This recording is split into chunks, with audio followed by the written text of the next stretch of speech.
Chris from My Stamp Lady, and I'm here today to create a New Year's card for 2017 featuring the Swirly Scribbles Thinlits. The great thing about these Thinlits is that they're on a closeout special right now. It doesn't mean that they're retiring. Stampin' Up! Is overstocked on these, and so they have them marked way down. So check that out at shopwithmystamplady.com. I'm also going to use the large number framelits, the sparkle embossing folder, the sprinkles punch, and the classic label punch. Make sure you can see that there. Okay, so to start with, I have my magnetic platform, an acrylic plate, basic black cardstock, and then I will take the 2017 and line that up at the top of my basic black cardstock.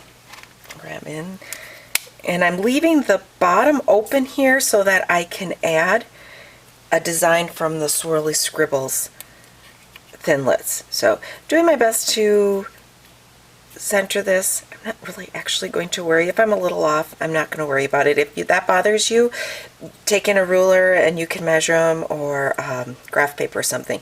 Be sure though, after you go through, to save that center. We will need that center of the 0. So let's run this through the Big Shot. Okay, so that is here. I can just pop out these numbers. I'm going to save that 0 because I need that. And I actually don't need these numbers, so I could save them for another card because I'm using the negative space around it. Now I've switched out the magnetic platform for the Big Shot platform, and this is the one you use with the embossing folder, an acrylic platform, I'm sorry, not an acrylic plate, the sparkle embossing folder, and I'm going to place that in there as well as this center for my 0 because I want to get that embossed also. Then I'll run this through the Big Shot after I place an acrylic pad on the top. Okay, so when I take this out of my folder, I now have the sparkle embossed into that background, and I'm going to blow off some of the, I don't know what I have. Maybe I need to dust my folder. A little bit of stuff on there. Okay, so I'm just going to place this down.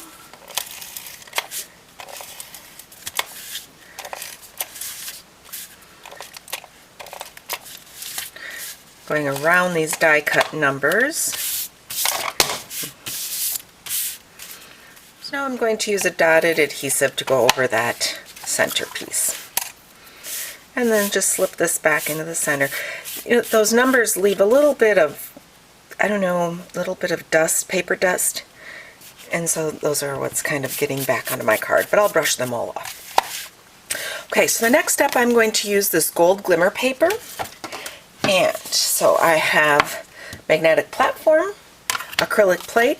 I'm going to tip this over. I like to cut from the back side because this is where you have to actually cut through on this white paper, and it's a little thicker.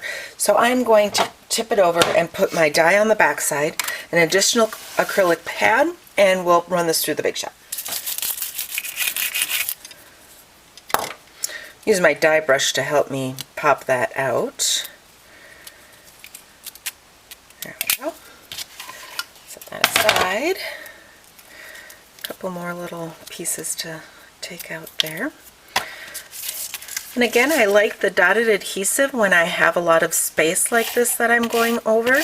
So I just want to get adhesive on all of those little pieces of glimmer paper. And we'll just glue this down to the card front here. I'm going to slide it across there. Now you notice that mine, it's a little bit wider than my card front, the die is. So I'm just going to flip that over. Actually, I'm just going to trim off where it overhangs.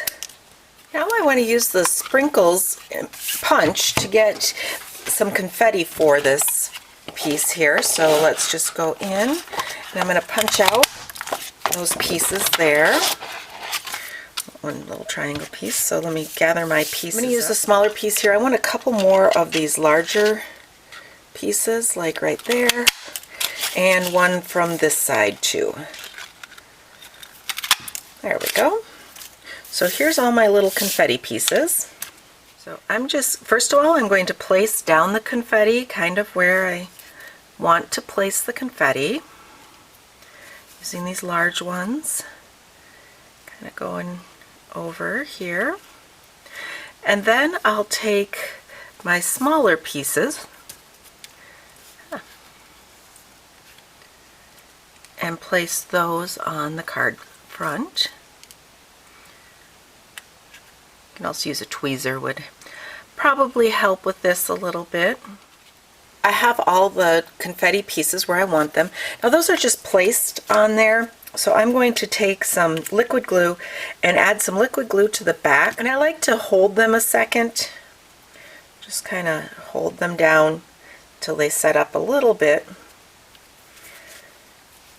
and put these down in the front. Okay, so I have glued down all those little pieces of confetti. I want to add in a Happy New Year, so I am using the Happy New Year, and this is from the Teeny Tiny Wishes set, and some of the Memento Black ink. And I'm just going to stamp that down like that. Use the classic label to punch that out. From the large number framelit set, there is a banner like this, and I'm going to cut that out from basic gray cardstock. So I have my magnetic platform, an acrylic pad, and an additional acrylic plate. I guess it's not really a pad. Okay, so here's this banner that I've cut out. Placing this down on the banner, the Happy New Year. Bottom here of my swirls. I'm going to place this down at the bottom of my card here. Okay, and so that's what I've done for this New Year's card. I've also used the Swirly Scribbles to make this fun snowman card, so you can see that I have used, this is 2 circles, I've used all 3 circles to create the body of this snowman. A lot of fun. Also brought in the Snow Friends and the Snow Play set to stamp around that. So if you have any questions about what I've done here, don't hesitate to contact me, Chris, at mystamplady.com. All of the supplies are available in my online store at shopwithmystamplady.com. And the Swirly Scribbles Thinlits that I used to create this card, or part of this card, are on sale, so don't miss that sale through January 3rd of 2017. Thanks for stamping with me today.